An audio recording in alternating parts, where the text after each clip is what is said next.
Over the past 3 weeks of social distancing, I have spoken in person with less than 10 people from our beloved faith communities.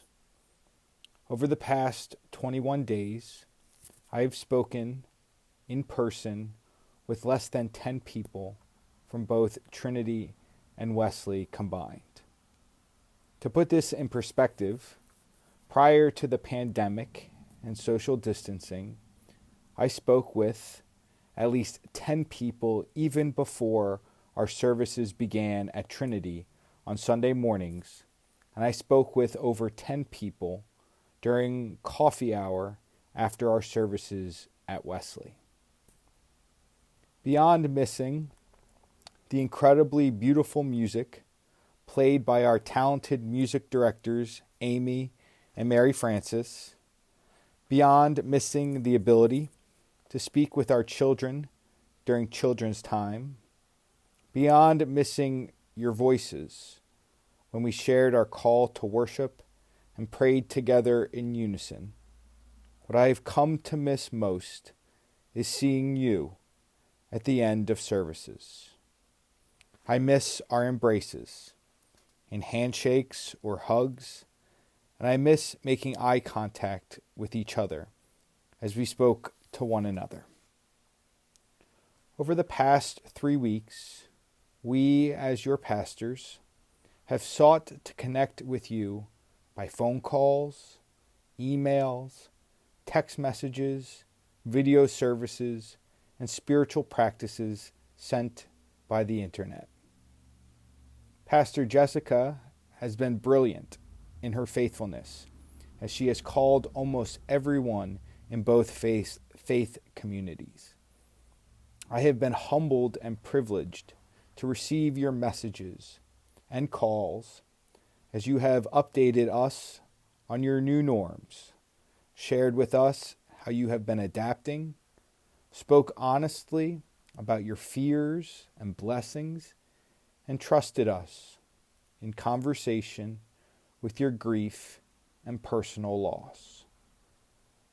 During the past 3 weeks, we have laughed together, cried together, listened empathetically to one another, even FaceTimed with each other just to see one another's faces, all while residing in the mystery and presence of God's grace. And yet, as we have all risen to this moment, I still miss you terribly. Last week, I unexpectedly saw a beloved member in the parking lot at Wesley. Standing 6 feet from each other, we spoke in person for some time. The longer the spontaneous conversation lasted, the more I became aware of my desire to not have the conversation end. As I stood 6 feet from this person, I began desperately to find topics to introduce and things to say. The member may or may not have recognized what was happening within me, but as I stood waving goodbye, watching their car drive away, I named for the first time what I had known for days. I was incredibly lonely. Loneliness is something we all are experiencing in our own ways, in our own lives. Now that routines have changed, job roles have been adjusted or lost, familiar places no longer available to us, and limited in-person conversations with the people we love, we are left experiencing waves of loneliness. It does not matter if this pandemic has forced us into near solitude or introduced more interactions with family in close proximity. Loneliness still resides within us. We experience loneliness in isolation, and we experience loneliness in the crowds of people in our households. The well-defined patterns of our day prior to this pandemic have been disrupted, exposing us to new experiences of loneliness, while also calling into question our identity.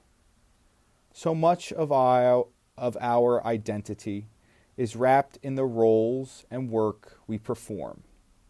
Often the follow-up question after introducing ourselves to a new person is either, "What do you do?" or "Where are you from?" The work that we do, the places we go, the people we associate with often define so much of our identity. And in our global crisis, as jobs are changed or lost, as we are now experiencing limited in-person conversations, and as we restrict our travel to and visit with loved ones, our identity, like our routines, have been shaken. I share with you in vulnerability that so much of my early life, I saw my accomplishments as a validation of my self-worth. If I did well, performed well, met deadlines, and surpassed expectations, then I felt I was valued.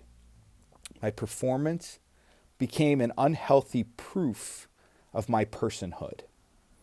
It wasn't until I had a very challenging series of conversations with a mentor several years ago that I realized that I had put so much pressure on myself throughout my early life because I had fused, if not flipped, the relationship between performance and identity.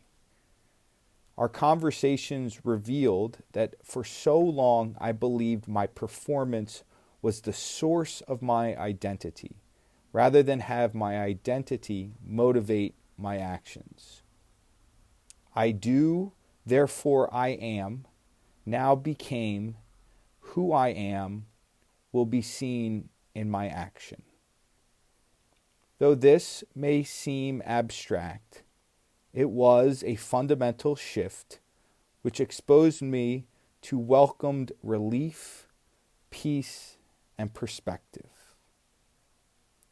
The reason we began our time together discussing loneliness is because loneliness may be our natural pathway to re-examining how we view our identity. With our jobs changed or lost, as we are no longer able to associate in person with people or places, our loneliness is real, and so are our questions.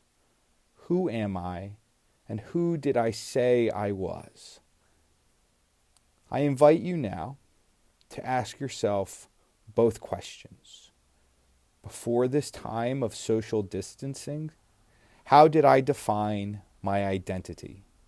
And now that I am in a new role, who do I say I am?